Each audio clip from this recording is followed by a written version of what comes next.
Welcome to me ఇంటి నేస్తం Lavanya. Upcoming రివ్యూలోకి వెళ్ళిపోదాం. రూప రాజు అరెస్ట్ అయ్యాడని పాపం చాలా బాధపడుతూ ఉంటుంది. ఇంకా రూప ఎంతలా ట్రై చేసినా రూపకి ఏమీ అర్థం కాదు. ఎలా అయినా రాజుని నేను విడిపించుకొని రావాలి, రాజు ఎలా అయినా బయటికి వస్తేనే మందారాన్ని కాపాడగలమని చెప్పి ఇంకా ఆలోచిస్తూ కిందకి వెళ్ళేసరికి అప్పుడే కరెక్ట్గా సూర్యప్రతాప్ దీపక్ అండ్ విజయాంబికకి ఒక చైన్ ఇస్తారు. ఈ చైన్ దీపక్కి వెయ్యక్క, వాడికి ఎలాంటి దుష్టశక్తులు దగ్గరికి రావు అని చెప్పి అలా ఇంకా చైన్ ఇస్తాడనమాట సూర్యప్రతాప్. ఇంకా విజయాంబిక ఒక్కసారిగా టెన్షన్ పడుతూ అలాగే తమ్ముడు అని చెప్పి అక్కడి నుండి వెళ్ళిపోతారు. దీపక్ విజయాంబిక ఇద్దరూ పక్కకి వచ్చి మాట్లాడుకుంటూ ఉంటారు. దీపక్ కొంచెంలో మిస్ అయిందిరా, లేకపోతే తమ్ముడు మన మాటలు వినేసేవాడు అని అంటుంది విజయాంబిక. అవును మమ్మీ, లేకపోతే ఏం జరిగేదో ఏంటో. మమ్మీ, ఇంతకీ నీకు దీపక్ ఏం చెప్పాడు, జీవన్ ఏం చెప్పాడు, ఎందుకు నువ్వు అంత కంగారు పడుతున్నావు అని అడుగుతాడు దీపక్. రేయ్, ఎవరు లేరు కదా, రా చెప్తా. చూడు, జీవన్ దగ్గరే మందారం ఉందంట అని అంటుంది విజయాంబిక. ఒక్కసారిగా దీపక్ షాక్ అయిపోతాడు. మమ్మీ, ఏమంటున్నావు నువ్వు అని అంటారు. అవునరా దీపక్, నేను నిజం చెప్తున్నాను. జీవన్ దగ్గరే మందారం ఉందంట. ఆ మందారాన్ని వాడు రెడ్ హ్యాండెడ్గా పట్టుకొని సీక్రెట్ ప్లేస్లో దాచిపెట్టాడంట. ఆ మందారం నీ పెళ్ళయ్యేంత వరకు బయట పడకూడదురా, పడితే మనం అయిపోయినట్టే అని ఇంక చెప్తూ ఉంటుంది విజయాంబిక. ఇంక దీపక్, అలాగే మమ్మీ, జీవన్పై నాకు నమ్మకం ఉంది. వాడు ఎక్కడున్నాడో ఎవరికి తెలీదు, కాబట్టి మనం ఇంకా ఏం చెప్పినా ఏం చేసినా ఎవరు అడ్డుపడేవారే లేరు. ఆ రాజుగాడు జైల్లో ఉన్నాడు. రూప తనకి ఇవన్నీ తెలియదు కాబట్టి రూపని ఇంక మనం ఎక్కువగా పట్టించుకోవాల్సిన అవసరం లేదు.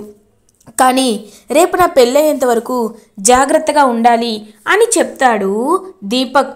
అవును, నేను అదే జీవన్తో మాట్లాడతాను, డైరెక్ట్గా వెళ్ళే కలుస్తాను అని చెప్పి దీపక్తో చెప్తుంది Vijayambika.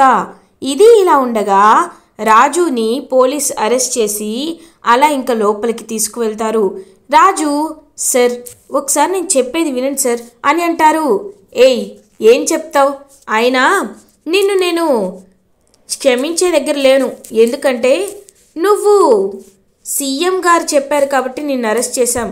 Attempt to murder case కింద వీడిపై ఎఫ్ఐఆర్ ఫైల్ చేయండి అని అంటారు పోలీస్.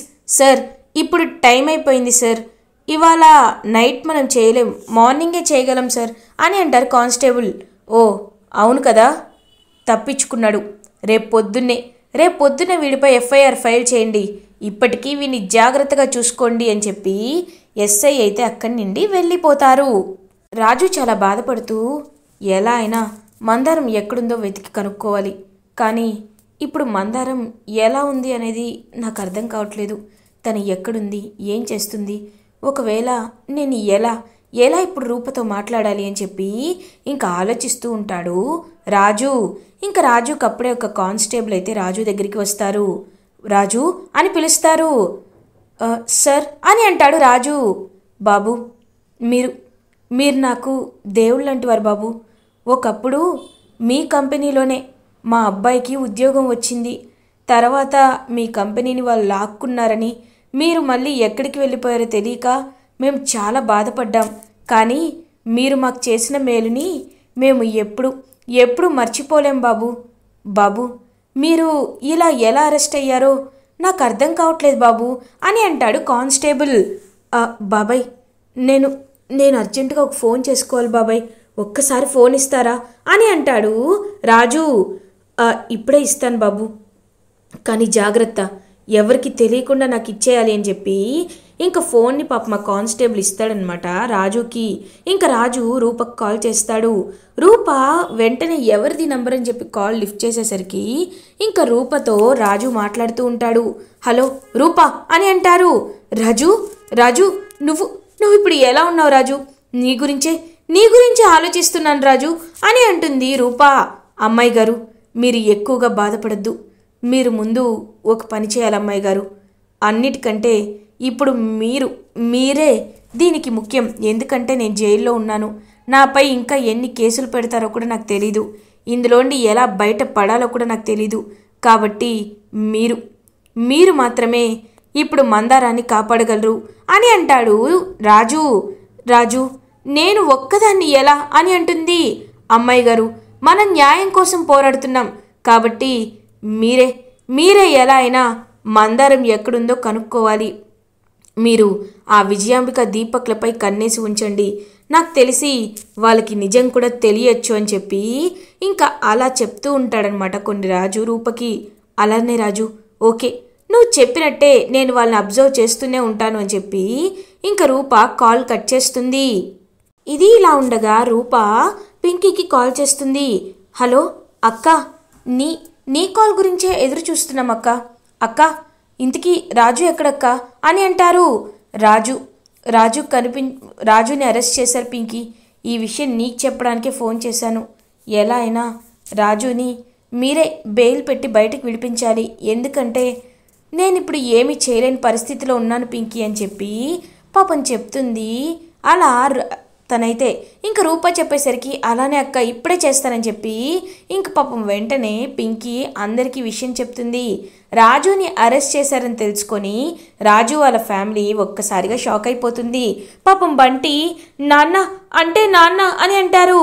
బంటి, ఏమీ కంగారు పడద్దు, నాన్న రేపు వచ్చేస్తాడని చెప్పి పాపం అందరూ ఓదారుస్తూ ఉంటారనమాట. ఇంకా అలా ఇప్పుడు ఏం చేయాలి, అయినా ఆ సూర్యప్రతాప్ ఇంతటి సాహసానికి పాల్పడతాడని అస్సలు అనుకోలేదు. ఆయన్నే వెళ్ళి తేల్చుకుంటాను అని అంటారు విరూపాక్ష. అమ్మగారు, ఇప్పుడు మీరు అయ్యగారితో గొడవ పడినా ఎలాంటి ప్రయోజనం లేదండి. ఇంక మిమ్మల్ని ఇంకా అపార్థం చేసుకుంటారు. వద్దు, మనమే ఎలా అయినా లాయర్తో మాట్లాడి రాజుకి బెయిల్ తీసుకురావాలి అని చెప్పి ఇంక పాపం మాట్లాడుతూ ఉంటాడు అప్పలనాయుడు. ఇది ఇలా ఉండగా మార్నింగ్ అవుతుంది. రూప అలా ఇంకా దీపక్ అండ్ విజయాంబికని గమనిస్తూ ఉంటుంది. ఇంకా దీపక్ అయితే అలా తన ఫోన్ని చూసుకుంటూ హ్యాపీగా ఉంటాడనమాట. విజయాంబిక, రే దీపక్, నువ్వు జాగ్రత్తగా ఉండు సరేనా, పెళ్లి హడావిల్లో పడి ఏదో ఒకటి చేయొద్దు, జాగ్రత్తగా ఉండు అని చెప్తారు. సరే మమ్మీ అని రెడీ అవుతూ ఉంటాడనమాట దీపక్. అప్పుడే ఒక ఒక ప్లాన్ వేస్తుంది రూప. దీపు, ఒకసారి ట్రా అని పిలుస్తుంది. ఏంటి మమ్మీ అని అంటాడు దీపు. ఇదిగో, నేను చెప్పింది చేస్తావా? నేను చెప్పింది చేస్తే నీకు మీ అమ్మ కనబడుతుంది అని అంటారు. ఏంటి, మా అమ్మ బ్రతికే ఉందా అని అంటారు.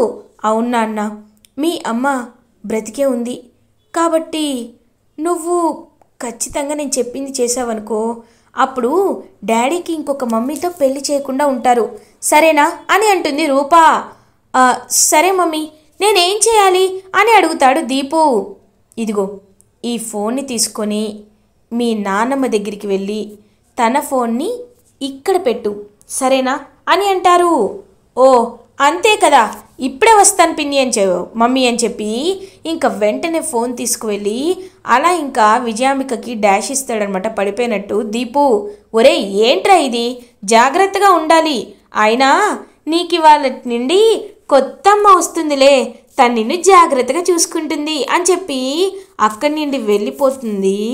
అలా ఇంకా విజయాంబిక ఈలోపు ఫోన్ని ఎక్స్చేంజ్ చేసేస్తాడనమాట. అలా దీపు, మమ్మీ ఇదిగో నాన్నమ్మ ఫోన్ అని అంటారు. థ్యాంక్స్ దీపు అని వెంటనే ఆ ఫోన్ని తీసుకొని కాల్ రికార్డింగ్స్ మొత్తం చెక్ చేస్తూ ఉంటుంది రూప. కాల్ రికార్డింగ్స్లో ఎక్కువ జీవన్తో మాట్లాడుతున్నట్టు కనబడుతుంది రూపకి. ఇంకా వెంటనే జీవన్ కాల్ రికార్డింగ్ ఒకటి వింటూ చూస్తుంది. హలో మేడం, మందారం నా దగ్గరే ఉంది, సేఫ్గా నా అడ్డాలోనే ఉంది అని జీవన్ చెప్తుంది విని ఒక్కసారిగా షాక్ అయిపోతుంది రూప. ఇంకా జీవన్ దగ్గరే మందారం ఉంది అని తెలుసుకొని స్టన్ అయిపోతుంది అనమాట రూప. ఇంకా వెంటనే అంటే ఇప్పుడు మందారాన్ని జీవన్ కిడ్నాప్ చేశాడనమాట. వాడెక్కడున్నాడో వెంటనే తెలుసుకోవాలి అని చెప్పి ఫోన్ అక్కడ పెట్టేసి ఇంకా హడావిడిగా బయలుదేరుతుంది రూప అని అంటారు సూర్యప్రతాప్. ఒక్కసారిగా రూప ఆగిపోతుంది. నాన్న అని అంటుంది. ఎక్కడికి వెళ్తున్నావు అని అడుగుతారు. నాన్న అది అని అంటుంది. ఆ వెంటనే రూప వాళ్ళ పిన్ని, బావగారు నేనే తన్ని వెళ్ళమని చెప్పాను. పెళ్లి కూతురికి మనం పెట్టాల్సిన గాజులు కొనడం మర్చిపోయాం. అందుకే గాజులు తీసుకురమ్మని నేనే చెప్పాను అని అంటారు సుమతి. సరే వెళ్ళి త్వరగా రా అని అంటారు సూర్యప్రతాప్. ఇంకలా పక్కకి వస్తుంది రూప. పిన్ని, థ్యాంక్ యూ పిన్ని, నువ్వు నన్ను కాపాడావు అని అంటుంది రూప. చూడమ్మా రూప, దీపక్ ఎలాంటి వాడో నాకు మీ అంత కాకపోయినా కొంత అవగాహన ఉంది. కానీ మందారాన్ని మర్చిపోవడానికి పెళ్లి చేసుకుంటున్నాడంటే మాత్రం నేను నమ్మను. ఏదో జరుగుతుంది. కాబట్టి నువ్వు వెళ్ళి కాపాడుతావని నేను కోరుకుంటున్నాను. సరే అమ్మా, జాగ్రత్తగా వెళ్ళిరా అని చెప్పి ఇంకా రూప వాళ్ళ పిన్ని పంపిస్తుంది రూపని. రూప అలా ఇంకా జీవన్ ఎక్కడ ఉంటాడో కనుక్కోవడానికి బయలుదేరుతుంది. ఇంకా జీవన్ వాళ్ళ వైఫ్కి ఫోన్ చేస్తుంది రూప. హలో రూపా గారు అని అంటుంది జీవన్ వాళ్ళ వైఫ్. మీ ఇంట్లో జీవన్ ఉన్నాడా అని అడుగుతుంది. లేరు, ఆయన ఎక్కువ ఇంట్లో ఉండరు అని చెప్తుంది. సరే, తనకి ఎక్కడైనా కిడ్నాప్ ప్లేసెస్ కానీ తనకు తెలిసిన స్పాట్స్ కానీ ఉన్నాయా? ఎందుకంటే ఇప్పుడు నేను చాలా ప్రాబ్లంలో ఉన్నాను, ఖచ్చితంగా తెలుసుకోవాలి అని అడుగుతుంది రూప. లేదు, నాకు తెలీదు అని చెప్తుంది జీవన్ వాళ్ళ వైఫ్. సరే, నేను చెప్పినట్లు చెయ్యి, వెంటనే నువ్వు నాకు సహాయం చేసిన దాన్ని అవుతావని చెప్తారు. మేడం, మీరు నాకు లైఫ్నిచ్చారు. ఈ జీవన్ నన్ను మోసం చేస్తే మీరే నాకు జీవన్తో పెళ్ళయ్యేలా చేశారు. అలాంటిది నేను ఎందుకు మిమ్మల్ని సహాయం చేయను? మీరు చెప్పినట్లే చేస్తాను అని అంటుంది జీవన్ వాళ్ళ వైఫ్. ఇంకా వెంటనే ఆఫీస్కి వెళ్తుందనమాట రూప.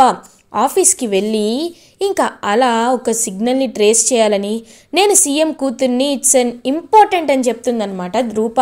వెంటనే ఇంకా పోలీస్ అయితే ఆ సిగ్నల్స్ని ట్రేస్ చేస్తారు. జీవన్ వాళ్ళ వైఫ్ జీవన్కి కాల్ చేస్తుంది.